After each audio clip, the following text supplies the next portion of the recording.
नमस्कार अभिवादन। आज मैले सानो कुरो गर्न खोजिरहेको छु। नेपालमा अब यो धेरै समय लगभग भएको त छैन, तर पनि एउटा पक्षले यो जुन गणतन्त्र छ, यो गणतन्त्रबाट जनतालाई कुनै आमूल परिवर्तन भएन अथवा चाहिँ सुख भएन अथवा जनता आर्थिक रूपमा सम्पन्न भएन, जनता प्रताडित भयो। अब यो गणतन्त्र रहनु हुँदैन, गणतन्त्र राख्नु हुँदैन है। अब एकल शासन जस्तो अलिकति कडा स्ट्रङ तालको एकतन्त्रीय शासन भनौँ अथवा एउटा नेतृत्व चाहिने कडा टाइपको राष्ट्रियताको पनि चाहिने ख्याल गर्न सकोस् र ऊ एउटा मियो भएर रहन सकोस्, त्यस्तो शक्ति चाहिएको छ। त्यसमा राजालाई नै राख्दाखेरि राम्रो हुन्छ। त्यसैले हामी राजावादी हौँ भनेर एउटा शक्ति आएको छन्। अब अर्को शक्ति जुन पुरातनवादी भनौँ, अब त्यो शक्ति छ, त्यो शक्ति चाहिने पुरातनवादी चाहिँ जुन शक्ति छ उसले चाहिने यसैमा रमाउन खोजिरहेको छ। जस्तो कि नेपालमा अब पार्टीहरू भनौँ हैन, मुख्य काङ्ग्रेस, माओवादी, एमाले पार्टीहरू अरू विभिन्न पार्टीहरू छन्, यिनीहरू यही गणतन्त्रभित्रै रमाउन खोजिरहेका छन्। अब यो गणतन्त्रभित्र पनि एउटा नैराश्यता त देखियो।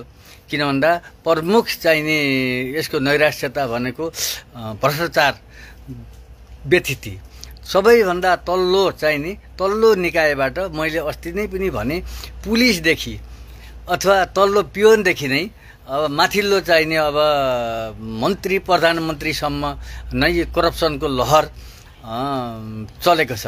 यो करप्सन कस्तो छ भन्दा राजनीतिक पार्टीहरूमा पनि प्रत्येक कार्यकर्ताहरूमा पनि त्यसले दिमागमा जरा गाडेको छ र राज्य मेसिनरी यन्त्र चलाउने प्रशासकहरूमा त जो भन्नै परेन, त्यो त झन् पञ्चायतकालदेखि नै उनीहरूलाई त्यो बानी परिसकेको छ। त्यसो हुनाले चाहिने अब विकास नहुनुको चाहिने त्यो विकास नहुनु भन्नाले विकास पनि भएकै छ, जात्रै विकासै भएन, बर्बादै भइहाल्यो, खतमै भइहाल्यो। अब स्थिति त्यो होइन। किन भन्दा पहिला भन्दा त तुलनात्मक रूपमा धेरै अगाडि गइसकेको छ। त्यसैले त्यसलाई हामीले मानव अवसरको रूपमा लिँदै अब जुन हाम्रा यी सदनहरू छन्, माथिल्लो सदन चाहिँ तपाईँको राष्ट्रिय सभा, यसमा लगभग 59 चाहिँ सदस्यहरू हुन्छन् हैन। अब 59 जना सदस्य, तिनीहरूको त्यत्रो धेरै सदस्य चाहिने कि नचाहिने, 59 जना। अब उनीहरूलाई के कामको लागि राख्ने। अब त्यसपछि आएर तपाईँको चाहिने यो तल्लो सदन छ, यो प्रतिनिधि सभा भनौँ। अब यसमा 275 जना चाहिँ सांसदहरू रहन्छन्। यति धेरै सांसद राख्ने कि नराख्ने, यत्रो धेरै सांसदको के काम? सांसद घटाउने हो कि? मन्त्रीहरू लगभग चाहिँ 35-36 जना 40 जना पनि मन्त्री मनोमानी राख्ने चलन छ। त्यसबाट कति खर्च आउँछ त्यो पनि हेर्न पर्ने होला। अब प्रदेशका सांसदहरू लगभग चाहिँ तपाईँको 725 जना, यो 7वटा चाहिने प्रदेशमा हेर्नुहोस् त। 1 नम्बर प्रदेशमा 95 जना सांसद छन् भनेदेखि 1, 2, 3, 4, 5, 6वटा चाहिँ प्रदेशमा 105 वटा सांसद छन्। अनुमानित लगभग 80 जना मन्त्री हुन्छन्। ल हेर्नु संसदमा। अब यत्रो ठुलो चाहिँ जम्बो चाहिने संसद किन चाहियो? त्यत्र 80 जना मन्त्री किन चाहियो हैन? स्थानीय तहमा त्यस्तै छ। 777 वटा स्थानीय तहमा अब तिनका अध्यक्ष, मेयर, उपमेयर, त्यसपछि आएर यो गाविसका अध्यक्ष, उपाध्यक्ष, अब गर्दा हेर्नु। अब उता तल्लो निकायमा खुल्लामा सदस्य, वार्ड सदस्य भने छन्, जनजातिबाट वार्ड सदस्य, दलितबाट वार्ड सदस्य। बाबा, यो अब पागल हुने स्थिति आइसकेको छ। त्यस हुनाले जनताहरू वाक्क दिक्क परेका हुन् होइन। त्यस हुनाले अब यो कोटा सिस्टम पनि लगभग खारेज गर्नुपर्छ। हेर्नुहोस्, अब जसमा चेतना छ, जसमा आफ्नो चाहिँ गर्न सक्छु भन्ने इच्छा जागृत हुन्छ, उसलाई मात्रै चाहिँ हामीले पठाउनु पर्ने हुन्छ।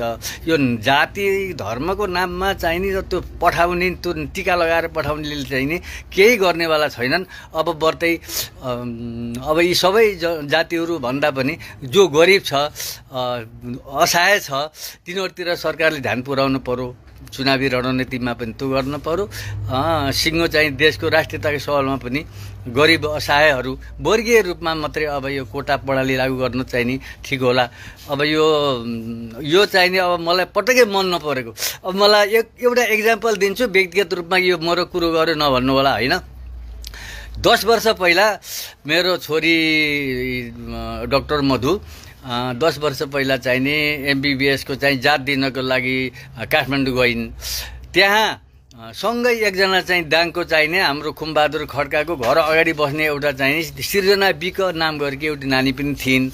सँगै जात दिए। मेरो छोरीले 84% ल्याइन्। उनीले स्कलरसिप यहाँ पाइनन्। त्यत्रो चाहिँ दक्षता हुँदाहुँदै 84% ल्याउँदै उनीलाई बङ्गलादेश पठाउनु पर्यो। मैले ऋणमा खोजेर डलर खोजेर दुनियाँ गरेर मलाई वहाँ पठाउनु पर्यो। त्यत्रो चाहिँ दक्ष मानव, त्यत्रो राम्रो नम्बर ल्याएको छोरीलाई। अब त्यो सृजना बिग भन्नेको काठमाडौँमा पनि घर छ, तपाईँको दाङमा पनि घर छ। 71% ल्याइछन्। तिनीले यही नेपालमा मजासित छाती ठोकेर चाहिँ दलितको नाममा चाहिँ नि MBBS पढ्न पाइन्। ल हेर्नुहोस् त, अब मभन्दा उनीहरू वर्गीय हिसाबमा कति धनी छन्, तर अब जातित्वको नाताले दलितको चाहिँ नाताले उनले यही कोटा पाइन्। यसमा पनि अलिकता चाहिँ अप्ठ्यारो छ। किन भन्दा यो हामी यो क्षेत्री बाहुन भन्ने अन्यमा परिएछ। यो अन्यमा पर्नु पनि चाहिने अब एक किसिमले केही समयको लागि त अब सही थियो, ठिकै छ। अन्य भए पनि चाहिने अब सीमान्तकृत दलित अब जनजाति जम्मै पिछडिएका वर्गहरू माथि उठ्छन् भने केही फरक पर्दैन होइन। क्षेत्री बाहुन गरिब छैनन्। अनि तिनलाई अन्यमा राखिदिने बिचरा, तिनले गुहार कहाँ माग्ने हो, राज्यसित माग्ने हो कि होइन। त्यस हुनाले अब यो कोटा प्रणाली समानुपातिक भने पनि जे भने पनि